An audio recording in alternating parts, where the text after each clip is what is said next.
দেশের মহান নেতার সাথে যে অন্যায়ভাবে তাদেরকে হত্যা করা হয়েছে, তার সবচেয়ে যোগ্য প্রতিশোধ হবে তার ঔরস সন্তান, সুযোগ্য সন্তান, আলেমে দ্বীন, ব্যারিস্টার এই সাথিয়া এবং বেরাকৃত সন্তানকে পার্লামেন্টে পৌঁছে দিন ইনশাআল্লাহ।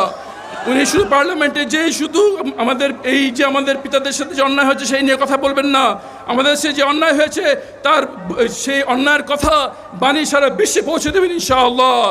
আল্লাহ আমাদের জন্য দোয়া করবেন। আমাদের যে তার সুযোগ্য সন্তান, আমি মৌলানা নিজামী সাহেব সহ অন্যান্য নেতাদেরকে আইনি সহায়তা দেওয়ার জন্য যে আইনজীবীদের দল গঠন করা হয়েছিল, তার একজন ছোট জুনিয়র মেম্বার ছিলাম। সেখানে আমি দেখেছি, আমি নিজে সাক্ষ্য দিচ্ছি, ব্যারিস্টার মোমেন তার পরিবার পরিজন সব ত্যাগ করে তার পিতার খেদমতে সর্বস্ব নিয়োগ করে দিয়েছিলেন। উনি ওনার নিজের আরাম আয়েশ, তার ক্যারিয়ার, তার সব কিছু কোরবানি করে দিয়ে একমাত্র তার পিতার খেদমতে তাকে নিয়োজিত করেছিলেন। এবং শেষ পর্যন্ত সে জালেমদের রোশনাল থেকে বাঁচতে উনি দীর্ঘ 8 বছর তাকে প্রবাস জীবনে নির্বাসনে কাটাতে হয়েছে। আমরা সবাই মিলে ইনশাআল্লাহ চেষ্টা করব আমাদের এই প্রার্থীকে বিজয় করার জন্য।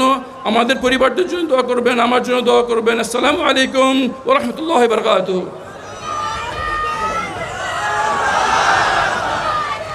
ধন্যবাদ ভাইজানকে সংক্ষিপ্ত কথা বলার জন্য।